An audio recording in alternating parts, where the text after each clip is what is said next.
Halo sahabat-sahabat pecinta aglonema. Kita bertemu kembali dengan saya petani sederhana aglonema yang berbagi cara merawat, cara menanam dan memelihara aglonema dengan mudah dan sederhana. Kali ini saya ingin berbagi cara memperbanyak aglonema dengan angkat induk atau sering disebut dengan culik induk. Cara ini memang salah satu cara yang paling aman dan tingkat keberhasilannya pun bisa dikatakan hampir mencapai 100%.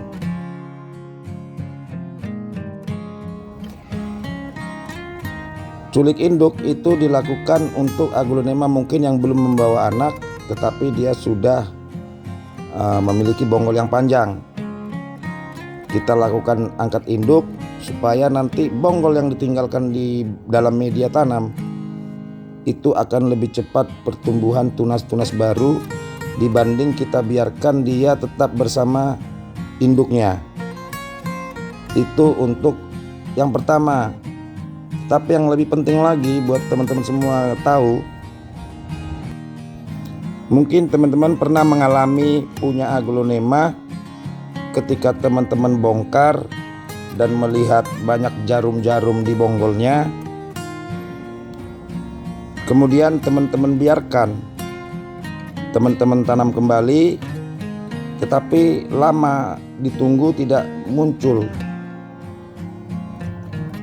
jarum-jarum itu ke atas permukaan media tanam, dan ketika dibongkar kembali ternyata banyak yang gagal atau gagal tumbuh.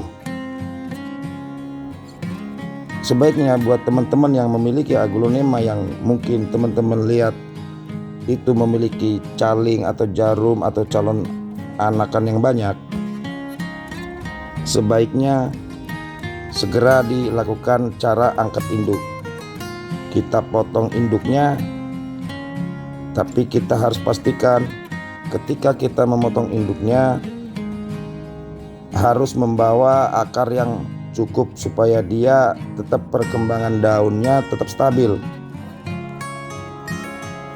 Terutama hal ini sering dilakukan buat teman-teman yang mungkin pecinta atau pengkoleksi aglonema. Kalau untuk yang petani bukan dilihat dari tetap pertumbuhan yang stabil, tapi bagaimana mendapat banyak anakan-anakan yang baru dengan mencacah banyak bonggolnya. Itu kalau untuk petani. Tapi kalau untuk kita pecinta, kalaupun kita melakukan culik induk, usahakan induknya tetap membawa akar yang cukup untuk menyerap sari-sari makanannya dari media tanam supaya pertumbuhan daunnya tetap stabil. Seperti ini. Ini Stardust Orange, dia memiliki caling 3, anak 2. Tetapi pertumbuhan calingnya itu sudah berbulan-bulan lambat tidak bertumbuh. Maka kita lakukan cara yang seperti ini, kita potong induknya. Nah, kita bawakan akar yang cukup. Dengan akar yang segini, di bawah induknya itu pertumbuhannya pun akan tetap stabil.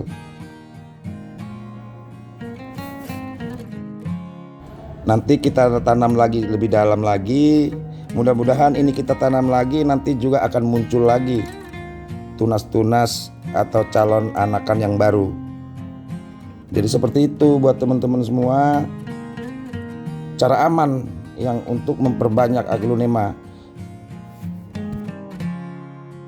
Dan ini bonggol yang di bawahnya, dia membawa beberapa calon anakan dan anaknya ini sudah berapa lama itu juga pertumbuhan daunnya kurang cepat, makanya saya potong. Nah, ini nanti kita tanam. Sebelum kita tanam nanti juga kita perlu lakukan perendaman. Kemudian ini ada juga rinjani.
kita potong. Kita pastikan induknya juga membawa akar banyak, dan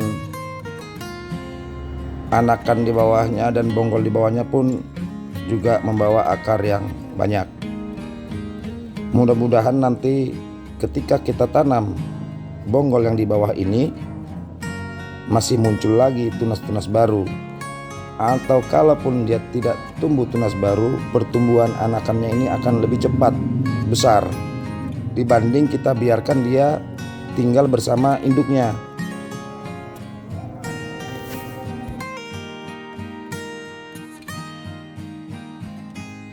Dan untuk indukannya sendiri juga tetap membawa akar yang cukup.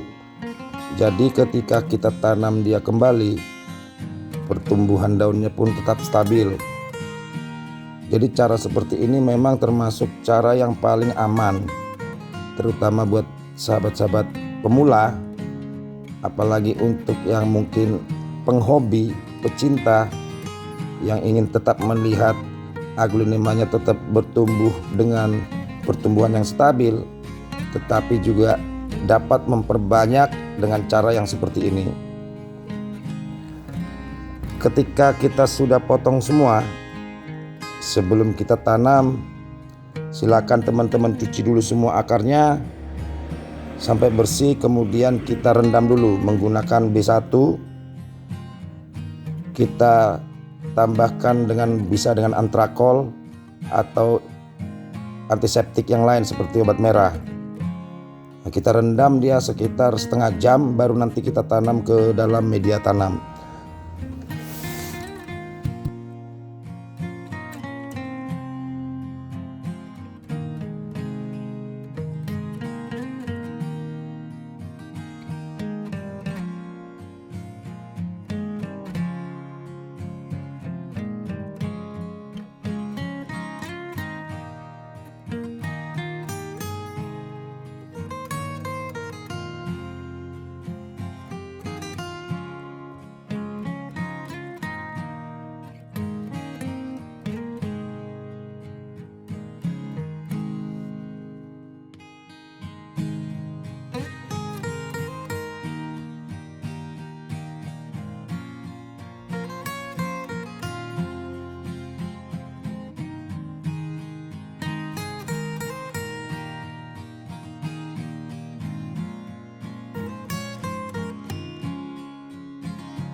Setelah itu baru kita siapkan media tanamnya. Kita tanam ke dalam media tanam, sesuaikan ukuran potnya dengan akar yang di bawah. Dan untuk bonggol yang bawah, buat teman-teman semua, apalagi yang sudah membawa anak, usahakan dia ditanam agak ke atas, jadi dia agak lebih kelihatan. Jangan ditanam masuk ke dalam media tanam, supaya pertumbuhannya nanti pasti lebih cepat. Untuk jarum-jarumnya, calon tunasnya akan lebih cepat lagi pertumbuhannya.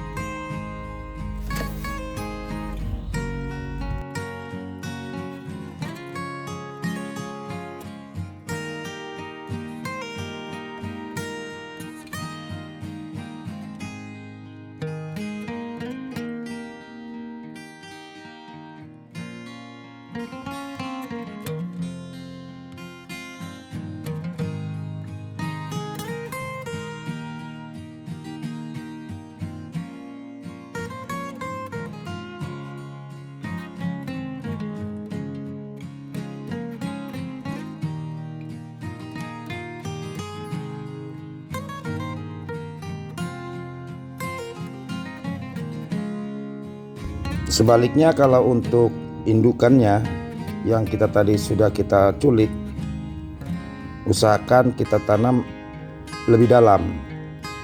Jadi lebih banyak bonggolnya yang tertanam ke dalam media tanam. Itu bertujuan supaya nanti juga di bonggol itu akan cepat lagi dia pertumbuhan tunas yang baru.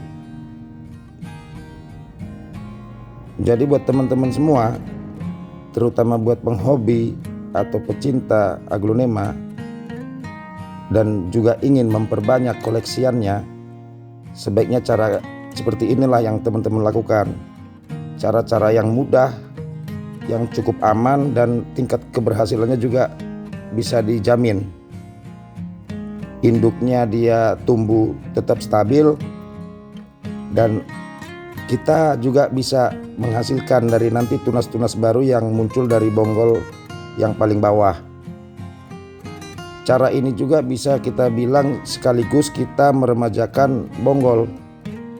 Jadi buat sahabat-sahabat semua yang mempunyai aglonema yang sudah indukan, silahkan lakukan cara ini sekaligus juga cara ini menjadi meremajakan bonggol. Karena buat aglonema yang sudah tua atau yang sudah indukan, yang sudah lama,